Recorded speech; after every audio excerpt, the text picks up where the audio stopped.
In today's video, we're diving deep into one of the most challenging parts of the game, the Abyss bosses.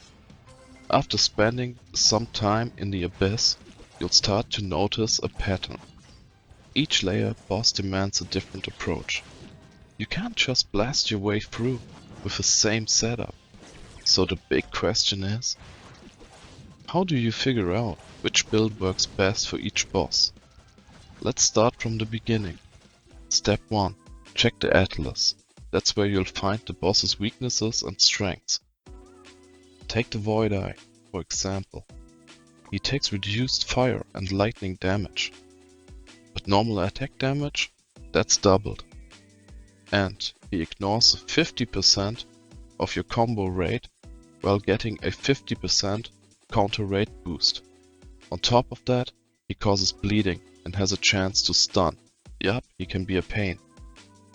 So what's the plan? How do we deal with him? First, we want to maximize our damage output. That means looking at skills. And in this case, only one really stands out. The White Tiger. Why? Because White Tiger's damage is normal attack based, and that's the damage type that's pushed here.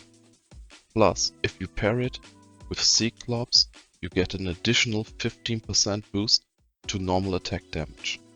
That's already a strong start. Now, you've still got 4 slots open. So, what do? Well, it depends on your style. You can go all in and boost your main stats with something like the Mika or Tengu. Or, if you want to mix utility with power, you can toss in something like Pharaoh or the Magic Eye.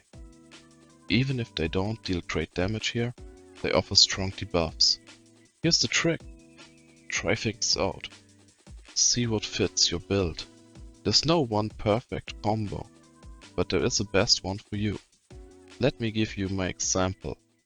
I've got a champ that reduces enemy damage reduction by 40% when they're hit by the Fallen Queen. So guess what? I always bring her. And since she also applies a burn effect, it combos beautifully with my light gun, which has a gem that boosts damage if the enemy is burning. See how that stacks up? One choice helps the other, and that's how you snowball damage. So take your time, explore combinations, check your gems.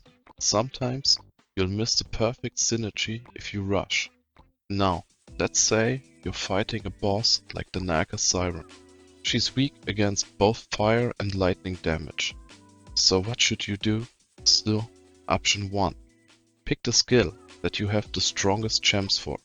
That's usually the most efficient. Option 2. Just go in with 2 or 3 high damage skills and pump them up. It's a gamble, yes, but sometimes it works better than you think. Let's say you're using a Reaper staff, then White Robe becomes a great pick. And since you're already stacking lightning, throw in the Magic Eye for those extra debuffs and more lightning triggers per laser hit.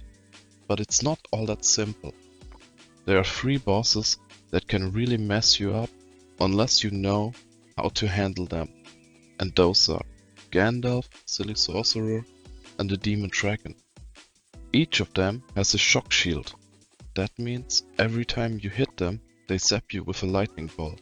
And yeah, even if it's the first round and they haven't moved yet, you can literally kill yourself just by attacking.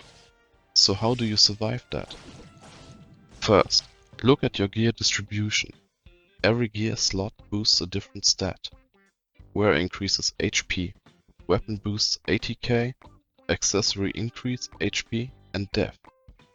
For these bosses, try to prioritize wear and accessory slots to get as much HP as possible. Second, check your gems. Do you have any of that? Reduce lightning damage, increase damage to shielded enemies, boost output versus targets with over 70% health. Even a rare or epic gem can save your run. Don't overlook them. Then, take a look at your current damage output. Are you using a bunch of multi-hit low damage skills? That's a problem. For me, that was my Reaper skill. my mount ability, and my artifact Demon Strike. I replaced them with, as the mount skill, the Pharaoh Oath/Artifact, and for the hero, Orc. Suddenly, the fight got a lot easier. Why? Because now I'm using burst heavy damage, fewer hits, stronger impact, and less self damage from the shock shield. Also, both Pharaoh and Tengu work great here. Pharaoh applies debuffs, and Tengu gives you heals for every chi hit. But be aware, don't push the hit rate of those skills too far. Even them will trigger the shield.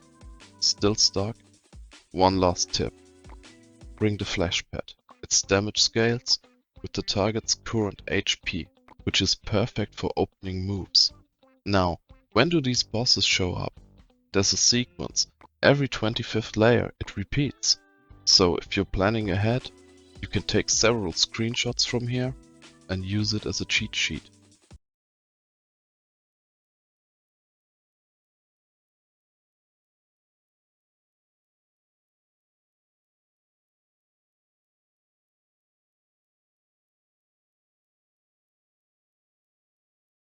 That wraps it up for today's guide.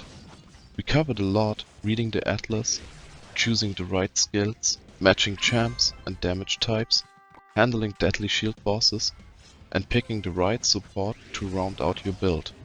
Don't forget, next video I'll break down my full build step by step, so you can see how all these parts connect. If this helped you out, hit that like button, subscribe if you haven't, and leave a comment with your own favorite Abyss combo. See you in the next one, and as always, good luck in the Abyss.